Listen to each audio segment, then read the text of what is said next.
श्रावण का पहला दिन एक बेलपत्र शिव को अपनी मनोकामना कर कर रोग दोग बीमारी तकलीफ कष्ट दूर करने के लिए शंकर के शिवलिंग पर अगर बन सके तो मंदिर में, आप लोग तो यहाँ हैं तो देवाधिदेव महादेव कंकर शंकर को चढ़ाओ, और अगर बेलपत्र नहीं हो तो बेलपत्र जो चढ़ी हुई हो उसी को धोकर वापिस चढ़ाओ। वापिस और सावन का महीना है, दिल से बाबा को रिझाओ। सावन के महीने में 2 लोटा जल महादेव जी को चढ़ाने के लिए जाओ, तब 3 चीजें अपने अंदर धारण करना।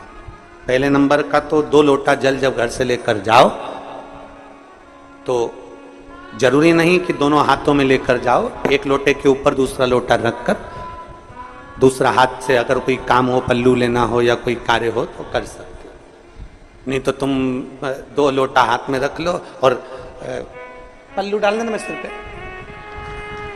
जरा सिर पे पल्लू। अब वो तुम्हारा लोटा हाथ में, वो बेचारा वो भेरू पल्लू, ठीक है, थोड़ा और खींचो ये बाजू का, तो पल्लू वो भेरू ने और खींचा है, ठीक है, ये पल्लू हमारा मुंडा में दे दो,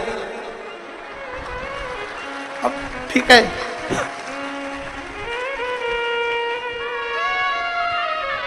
और थोड़ी दूर चली और याद आ गया, ओ बाप, इतने में भेरू ने कहा क्या हो गया, क्या हुआ? वो हमारे फूल माला की पन्नी तो ही रह गई, जरा उठाओ उठाओ जरा, ये ले कमर में खोसी दो, खोसे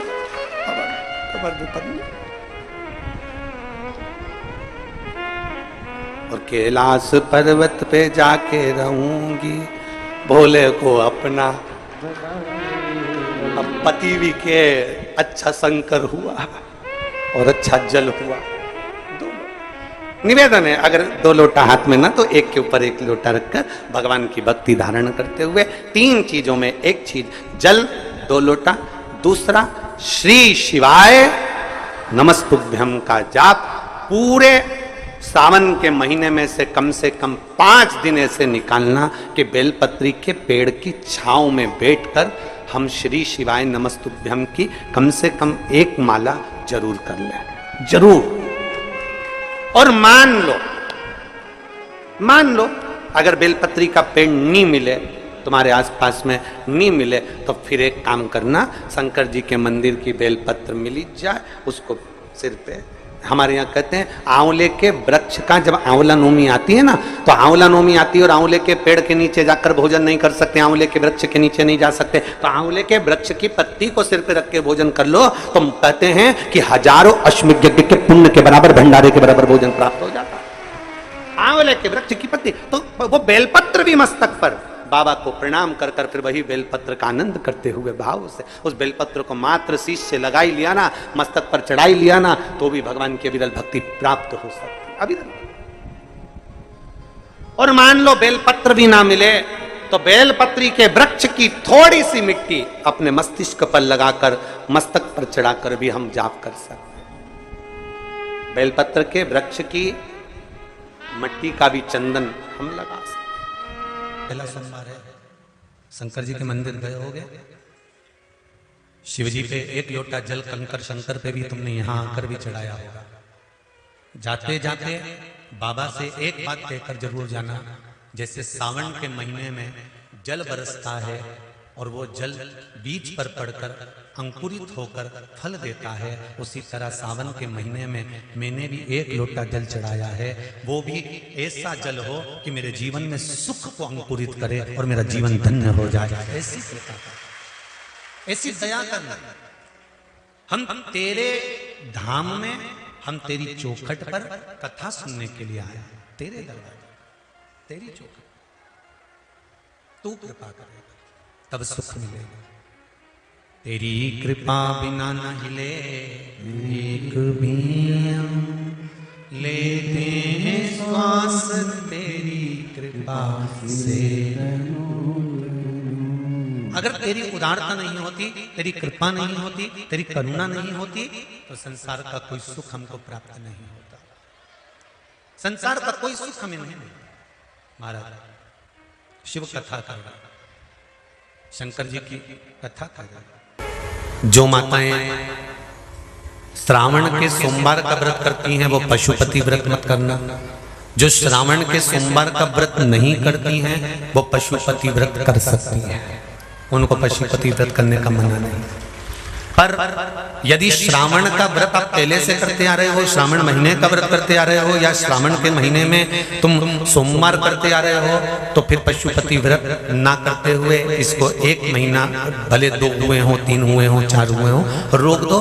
फिर अगला जब श्रावण पूर्ण हो जाए फिर जो सोमवार आए फिर चालू कर दो। पर अगर श्रावण का व्रत करते हो तो, और अगर श्रावण का व्रत नहीं करते हो तो पशुपति व्रत चालू रहेगा, मना नहीं। श्रावण के महीने में जल चढ़ाने के पात्र 2 कर लो। कितने पात्र कर लो? जम के बोलो जरा। 2 पात्र कर लो, भले 2 हाथ में लेकर मत जाओ, एक के ऊपर एक कलश लेकर जाओ।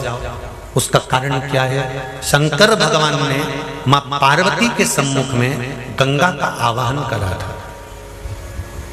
तो गंगा जी ने आकर पूछा था, स्वामी जब पार्वती आपके नजदीक में विराजमान है तो मुझे बुलाने का कारण क्या था? भगवान शंकर कहते हैं, श्रावण का महीना प्रारंभ हो रहा है, जब मेरे ऊपर सृष्टि का भार आएगा तो मुझे गंगा और पार्वती दोनों की जरूरत पड़ेगी। जब घर में विवाह आता है, शादी आती है, कोई फंक्शन आता है, कोई मेहमान आते हैं, तो थोड़ी ड्यूटी बढ़ जाती है। रोज 8 बजे उठते हो, पर शादी रहती है तो कितनी बजे उठना पड़ता है? सुबह 6 बजे, 7। यहाँ पर भी आप रोज अपने घर पर उठते होगे 8 बजे तक, 7 बजे तक, पर यहाँ तो तुम जब सो रहे होगे तो सवेरे कब हो जाती है और रात कब हो जाती है तुम्हें नहीं मालूम पड़ता होगा कि कब रात हो गई कब सुबह हो गई। लोग ढोलक पीटते पीटते पीटते पीटते 11, 12, 1 और तुम्हारी लग गई झपकी और बज गई 3:30, सब लग गए लाइन में नहाने और तुम भी भगी जल्दी से नहाने। अब नहाने भी कहाँ जाए? तो माता इतनी चतुर, उन्हें बरसती हो रही है जल की। भगवान भी सोच समझ के पानी गिराता था, 3 बजे से गिराना चालू करता था 6 बजे तक। उस बीच में भगवान को भी मालूम है मिश्रा जी कहाँ से नल्ला आएगा, इसलिए उन्होंने चारों तरफ से पानी गिराया और नहाना के अंदर। बोलो सही है कि गलत है? सब बाहर निकली धीरे से, इतनी चतुर, राम जी गजब की चतुर चतुर लोग आया है, गजब। पर एक बात कहूंगा, दिल लेकर आए हो, मेरा महादेव भी तुमको दिल से लुटाएगा, ये पक्का है। दिल लेकर आए हो। कल हम जब आप लोगों से मिलने, हमारा नियम है, जो हम जहाँ भी कथा भी करते हैं, चाहे रायसेन करी हो, चाहे सागर करी हो, चाहे जहाँ कथा करते हैं वहाँ रात में जो लोग रुकते हैं उनसे प्रयास रहता है कि थोड़ा मिले। एक नियम बना रखा, भले वो 1,00,000 लोग हों, 25,000 हो, 50, और जितने टेंट लगते हैं सब में मिलने का मन करता है। आपसे कल भी मिलने आए थे और कई लोगों की आंख में आंसू भी थे, कई लोगों के हृदय भी नम थे कि हम अब कल चले जाएंगे। पर दुख मत करना, दूसरा कोई स्थान हो वहां से जाओ तो वापिस आने की गारंटी है कि नहीं है, पर यहाँ तो सील और ठप्पे लगाकर भेजता है कि वापिस बुला जाएगा। तो फिर क्या दिक्कत? उसकी आराधना मात्र करिए।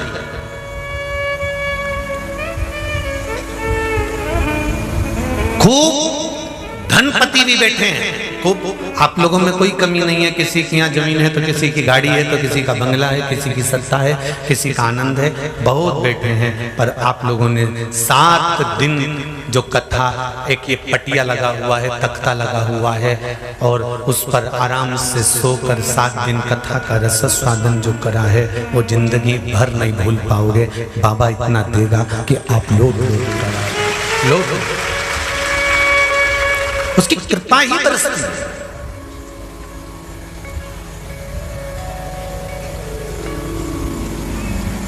उसकी कृपा बिना कुछ नहीं। तेरी कृपा बिना न हिले एक भी अणु, लेते श्वास तेरी कृपा से तनो तनो।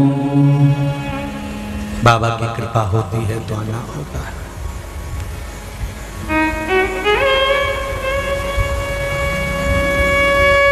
कोई नेपाल से, कोई झारखंड से, कोई उत्तराखंड से, कोई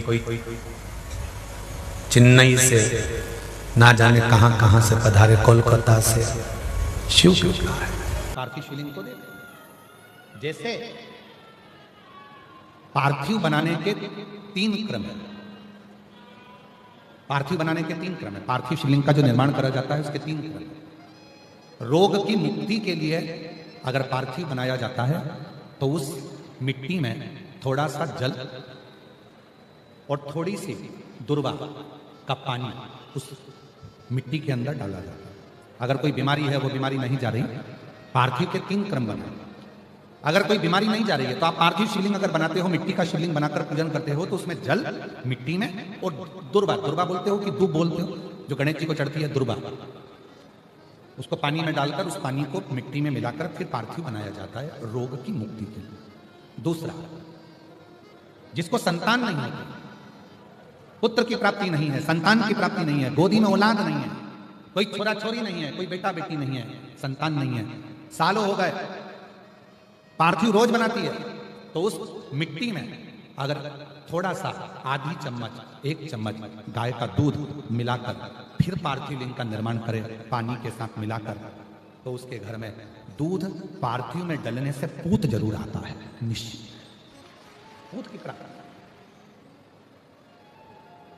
पार्थिव में मिट्टी के अंदर अगर आधी चम्मच भी गाय का दूध डाला, पानी डाला और पार्थिव शिवलिंग का निर्माण करा, जिसकी औलाद नहीं है, तो वो पार्थिव अगर बना रहा है, पार्थिव का निर्माण कर रहा है, उसका नियम है कि हर प्रदोष को, सोमवार को या सोमवार की अष्टमी को, या कभी ना कभी उसका मन करता है तो पार्थिव लिंग का निर्माण करता है। अगर पुत्र नहीं है तो दूध का प्रयोग करे। तो दूध अगर पार्थिव में मिट्टी में डाला जाए, आधी चम्मच, 1 चम्मच, और पानी के साथ मिलाकर जब पार्थिव शिवलिंग का पूजन करते हैं, उसको बनाकर पार्थिव बनाने के बाद जब उसका पूजन करते हैं, तो वो दूध हमारे घर में पुत्र जरूर देता है। पहले नंबर पर है दुर्वा का जल, रोग निवारण के लिए हो जाता है। पार्थिव में दूसरा वर्णन आया है दूध का डालना, वो संतान देता है। तीसरे नंबर पर पार्थिव अगर निर्माण कर रहे हो, कोई लक्ष्य है, मेरा यह काम है वो पूरा नहीं हो रहा, बहुत दिन से अटक रहा, बाबा पूरा करना है, तो पार्थिव में चंदन घिस के, चंदन को घिसकर उसका थोड़ा सा भाग पानी मिट्टी में डालकर फिर पार्थिव का निर्माण करा जाता है, पूजन करी जाती है। तो जो तुम्हारा लक्ष्य है उस लक्ष्य तक बाबा तुम्हें पहुंचा कर ही रहेगा। पार्थिव निर्माण के कुछ क्रम है।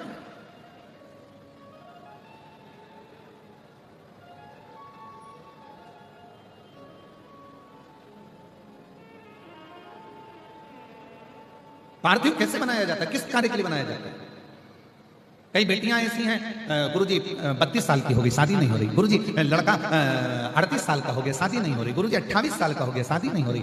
तो भाई पार्थिव बना रहे हो ना, उसमें थोड़ा सा गाय का घी उस मिट्टी में थोड़ा सा 2 बूंद भी डालोगे तो बहुत है, और पानी से मसकर फिर उसका निर्माण कर फिर पार्थिव की पूजन करिए। कैसे विवाह नहीं होगा? भोले बाबा शादी करा के ही मानेगा। पार्थिव बनाने का नियम है। ऐसा नहीं है कि केवल पानी में मिट्टी को घोल लिया और पार्थिव लिंग का निर्माण कर लिया। हम 1.25 लाख बना रहे हैं, हम 2 लाख बना रहे हैं, हम 5 लाख बना रहे हैं, हम 1 करोड़ बना रहे हैं, हम 20 करोड़ बना रहे हैं। बनाओ, मना नहीं है, पर पार्थिव बनाने के भी अलग अलग नियम है। कौन सी चीज के लिए, किस चीज के लिए पार्थिव बना, किस चीज के लिए पार्थिव?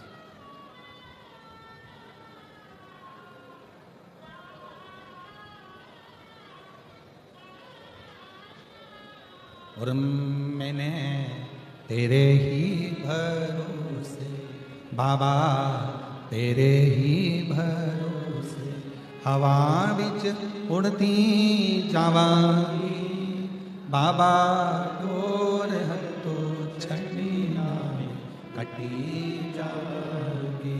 भोले मैं तेरी कदम, शंभू मैं तेरी कदम, हवा विच उड़ती जावा बाबा डोर हतो छड़ी हटी भोले मैं तेरी पतंग शंभू मैं तेरी। पार्थिव का निर्माण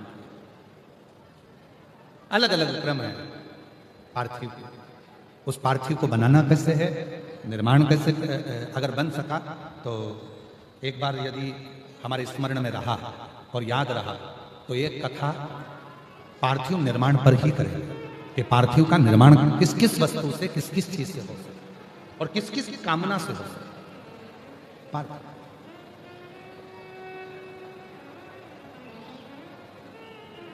पार्थिव का शिव महापुराण में भी वर्णन आता है। सफेद मिट्टी, लाल मिट्टी, पीली मिट्टी, काली मिट्टी, 4 तरह की अलग अलग मिट्टियों से पार्थिव लिंग का निर्माण होता है। शिव महापुराण में भी वर्णन आता है कि पार्थिव लिंग का निर्माण जब किया जाता है तो इस अपने हाथ को थाली में रखकर देख लो। जब हाथ को थाली में रखकर देखोगे, इससे बड़ा शिवलिंग का निर्माण नहीं करना चाहिए। इससे जितना छोटा शिवलिंग बनाओगे उतना सुख है। अब कई लोग दिखावे में इतना बड़ा शिवलिंग बना लिया, इतना बड़ा पार्थिव शिवलिंग बना लिया, हमने इतना बड़ा शिवलिंग बनाया है, हमने इतना बड़ा शिवलिंग बनाया है। नहीं, अपनी हथेली को, अपने हाथ को थाली में रखो, अंगूठे को उठाओ, बस। इससे बड़ा शिवलिंग घर में नहीं बना, इससे बड़े शिवलिंग का निर्माण नहीं करना, बस छोटा, इससे छोटा, इससे छोटा, बड़ा। इतना बड़ा भी बनाओगे तो चल जाएगा, पर इससे छोटा बड़ा। पार्थिव पूजन। अब कई लोग क्यों बना देते हैं, बड़ा शिवलिंग बनाएंगे, पूजन में आनंद आएगा, इतने सारे लोग बैठे हैं, हम भगवान शंकर का, हम उज्जैनी महाकाल बनाएंगे, हम विश्वनाथ बनाएंगे, हम वैद्यनाथ बनाएंगे, हम त्र्यंबकनाथ बनाएंगे, हम कृष्णेश्वर बनाएंगे शिवलिंग पर। फिर वो निर्माण कर रहे हैं, फिर उसमें अलग स्वरूप दे रहे हैं, फिर अलग स्वरूप का निर्माण कर रहे हैं। शिव महापुराण की कथा कहती है कि लोग कहते हैं कि पार्थिव शिवलिंग में या शिवलिंग में केवल हम भगवान शंकर की आराधना कर रहे हैं, भगवान शंकर की साधना कर रहे हैं। नहीं नहीं, स्कंद पुराण, लिंग पुराण, नर्मदा पुराण, शिव महापुराण, आप गीता प्रेस गोरखपुर की लेकर आओ, उसको पढ़िए। उसमें आपको अध्ययन करने पर मिलेगा कि जब हम पार्थिव शिवलिंग का निर्माण करते हैं, जब हम पार्थिव शिवलिंग को बनाते हैं, या हमारे घर में जो भी शिवलिंग है, पत्थर का हो, पाषाण का हो, पारद का हो, स्फटिक का हो, सोने का हो, चांदी का हो, पीतल का हो, लोहे का हो, लकड़ी का हो, जिसका भी शिवलिंग तुम्हारे घर में, चीनी का हो, जो भी शिवलिंग है, तो ये केवल शंकर अकेले नहीं है महाराज, ये शिवलिंग शिव है। इसी में ब्रह्मा, इसी में विष्णु, इसी में महेश। ये जलाधारी मां पार्वती जी, सीधे हाथ पर गणेश, उल्टे हाथ पर कार्तिक है, बीच में अशोक सुंदरी। इस शिवलिंग के ऊपर जो बूंद बूंद जल टपक रहा है जलाधारी से, वो शिव जी की 5 लड़कियां, जया, विषहरा, शामलीबारी, दौतली, देव। शंकर जी की 6ठी लड़की अशोक सुंदरी है।